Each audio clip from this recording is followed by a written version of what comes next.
નમસ્કાર વિદ્યાર્થી મિત્રો, આપ સર્વે વિદ્યાર્થી મિત્રોનું સહૃદય હાર્દિક સ્વાગત છે આપણી મનપસંદ યુટ્યુબ ચેનલ ગુરુ જ્ઞાન શાળાની અંદર. મિત્રો આજે આપણે ધોરણ 7 વિષય છે ગણિત અને ચેપ્ટર નંબર 7 નું મિત્રો સ્વઅધ્યયન પોથીનું સંપૂર્ણ સોલ્યુશન કરવા આપણે જઈ રહ્યા છીએ.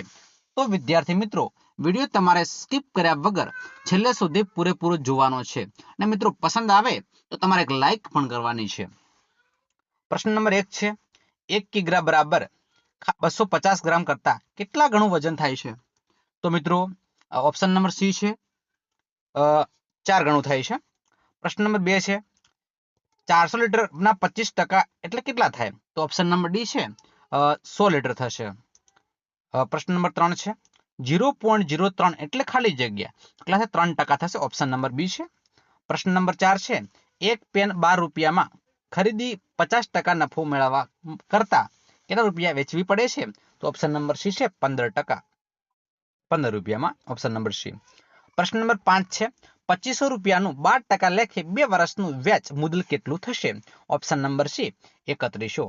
પ્રશ્ન નંબર 6 છે, રૂપિયા 8 અને 50 પૈસાનો ગુણોત્તર કેટલો થાય? ઓપ્શન નંબર બી છે 16/1 થશે. 16 થશે.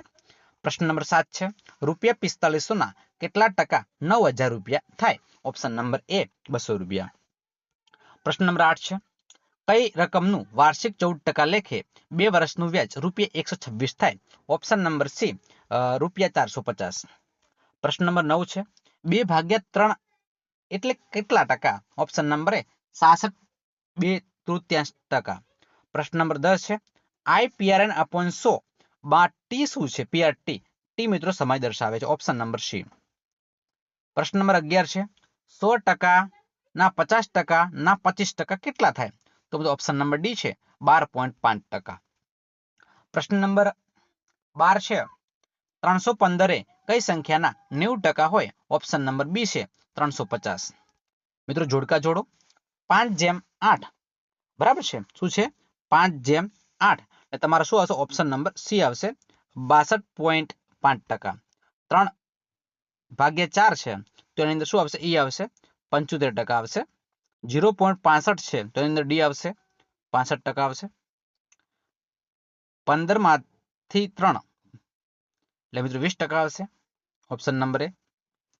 1 કલાકમાંથી 30 મિનિટ એટલે 50% આવશે. Option number B. તો મિત્રો નેક્સ્ટ, આપેલ સંખ્યાને ટકામાં ફેરવવાની છે. 3/25 એટલે ટકા એટલે 3/25 ગુણ્યા 100. મિત્રો 25 ચોક 100 એટલે 3 ચોક મિત્રો 12%. 7/40 એટલે 7/40 ગુણ્યા 100 થશે એટલે 0 0 કેન્સલ એટલે 7 ગુણ્યા 10/4 એટલે 70/4 એટલે 17.5% થશે.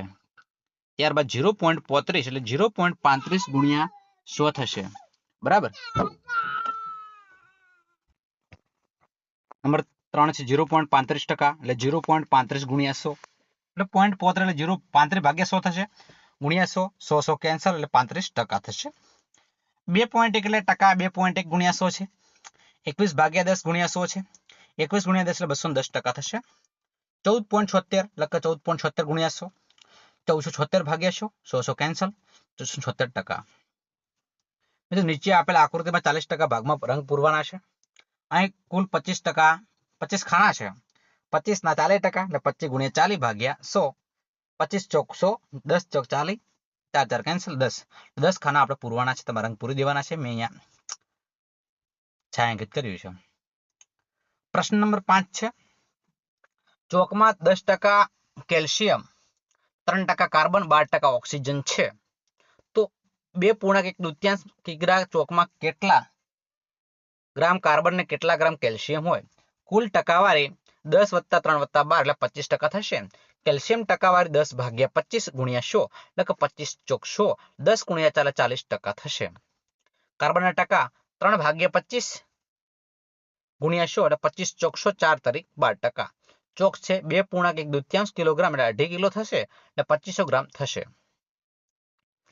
કાર્બનનું વજન 2500 ના 12% એટલે 2500 ગુણ્યા 12 ભાગ્યા 100. 0 0 કેન્સલ. 25 ગુણ્યા આપણે 12 કરશો 300 ગ્રામ થશે. કેલ્શિયમનું વજન છે 2500 ગુણ્યા 40 છે. 0 0 કેન્સલ એટલે 250 ગુણ્યા 40 તમે કરશો એટલે 25 ગુણ્યા 40 કરશો એટલે 1000 ગ્રામ મળશે. પ્રશ્ન નંબર 8 છે 800 કિગ્રા મિશ્રણમાં 55% રહેતી 33% સિમેન્ટ અને બાકીનો ભાગ ચૂનાનો છે. તો મિશ્રણમાં ચૂનાની માત્રા શોધો. ચૂનાનો ભાગ 100 માંથી 55 આપણે બાદ કરીશું, -33 બાદ કરીશું એટલે 100 માંથી 58 બાદ કરીશું એટલે 12% થશે. ચૂનાની માત્રા 800 ના 12%, 800 ગુણ્યા 12 ભાગ્યા 100, 0 0 કેન્સલ થશે, 12 8 96. પ્રશ્ન નંબર 7 આપણે સ્ક્રીન ઉપર આવી ગયો છે. તમે જોઈ શકો છો કે એક ગામમાં વસ્તી 8000 છે, તેમાંથી 80% લોકો સાક્ષર છે. સાક્ષર પૈકી 40% સ્ત્રીઓ છે. તો સાક્ષર સ્ત્રીઓની સંખ્યા કુલ વસ્તીનો ગુણોત્તર શોધો. સાક્ષર લોકો છે 8000 ના 80%, 8000 ગુણ્યા 80 ભાગ્યા 100, 0 0 કેન્સલ થશે, 800 ગુણ્યા 8 એટલે 6400 થશે, 88 6400. સાક્ષર લોકોમાં 40% સ્ત્રીઓ છે. સ્ત્રીઓ 6400 ના 40%, 6400 ના 40% ભાગ્યા 100, 0 0 કેન્સલ થશે, 640 ગુણ્યા 4 એટલે 2560.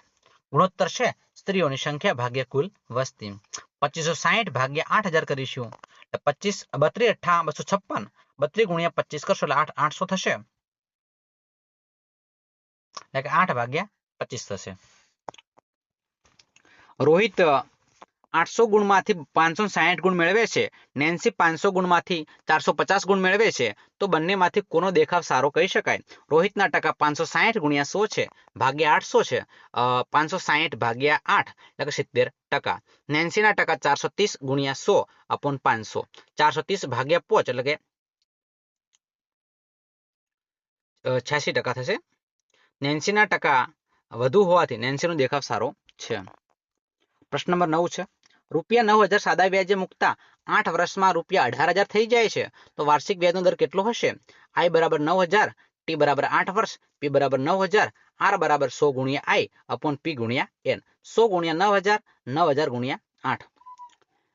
R બરાબર મિત્રો 100 ભાગ્યા 8 છે, 0 0 99 કેન્સલ થઈ જશે, 25 ચોક 100, 4 દૂ 8, 25 ભાગ્યા 2 12.5%. પ્રશ્ન નંબર 10 છે આપણી સ્ક્રીન ઉપર. એક ફૂલદાનીની કિંમત 12% માં વધારો થયો છે. જો ભાવ વધારા પછીની ફૂલદાનીની કિંમત રૂપિયા 896 હોય તો ફૂલદાનીની મૂળ કિંમત શું હશે? ધારો કે ફૂલદાનીની મૂળ કિંમત 100 રૂપિયા છે, તેમાં 12% વધારો કરતા તેની કિંમત 112 રૂપિયા થાય છે. કિંમત અને મૂળ કિંમત 112 ના 100 તો 896 ના કેટલા? મૂળ કિંમત 896 ગુણ્યા 100 ભાગ્યા 112. 112 ગુણ્યા તમે 8 કરશો એટલે 896 થશે, 112 કેન્સલ થશે, 8 ગુણ્યા 100 એટલે 800 રૂપિયા થશે. પ્રશ્ન નંબર 11 આપણી સ્ક્રીન ઉપર આવી ગયો છે બાળકો. રાધિકા તેના મિત્ર પાસેથી રૂપિયા 12000 ઉછીના લે છે. તેમાંથી રૂપિયા 4000 વાર્ષિક 18% લેખે તથા બાકીના 15% લેખે. તો 3 વર્ષ બાદ કુલ વ્યાજ કેટલું ચૂકવવું પડશે? P 4000 રૂપિયા 8% છે તે 3 વર્ષ માટે છે. I બરાબર PRT અપોન 100 કરશો તો પણ ચાલશે અને PRN અપોન 100 કરશો તો પણ ચાલશે. 4000 ગુણ્યા 8 ગુણ્યા 3 ભાગ્યા 100, 0 0 કેન્સલ થાય છે, 40 ગુણ્યા 8 ગુણ્યા 3 કરશો એટલે 2160 રૂપિયા થશે. I PRN અપોન 100, 8000 ગુણ્યા 3, 8 ગુણ્યા 3 અપોન 100, 80 ગુણ્યા 0 0 કેન્સલ કરતા 80 ગુણ્યા 8 ગુણ્યા 3 થશે એટલે ગુણ્યાકાર કરશો એટલે 3600 મળશે. કુલ વ્યાજ 2160 વત્તા 3600 રૂપિયા એટલે 5760 રૂપિયા થશે. મિત્રો ખાલી જગ્યા છે 0%, 10%, 20%, 30%, 40%, 50%, 60%, 70%, 80%, 90% ને 100% એમ ગોઠવી દેવાનું. એક 0 છે, 1/10, 2/10, 3/10, 4/10, 5/10, 3/5, 7/10, 4/5, 9/10 ડિવાઈડમાં કરવાનું છે 100 એટલે 1 થશે. પોઈન્ટની વચ્ચે 0.1 છે, 0.2, 0.3, 0.4, 0.5, 0.6, 0.7, 0.8, 0.9 અને 1 થશે. ખાલી જગ્યા 3 માં એટલે 1/4 વર્ષ થાય, 4 માં એટલે 1/3 વર્ષ થાય, 6 માં એટલે 1/2 વર્ષ થાય, 24 માં એટલે 1 વર્ષ થાય. તો વિદ્યાર્થી મિત્રો આ છે આપણો આજનો વિડીયો લેક્ચર. તમને વિદ્યાર્થી મિત્રો વિડીયો પસંદ આવ્યો હોય તો વિડીયોને અચૂક લાઈક કરજો. ચેનલ પર નવા હોય અને ચેનલને મિત્રો હજુ સુધી આપણે સબસ્ક્રાઇબ ન કરી હોય તો ચેનલને મિત્રો અચૂક સબસ્ક્રાઇબ કરજો. બાજુમાં આપેલા બેલ આઇકનને પણ પ્રેસ કરજો જેથી કરીને આવનાર વિડીયો નોટિફિકેશન આપ સૌ વિદ્યાર્થી મિત્રોને મળતી રહે. જય હિન્દ, જય ભારત.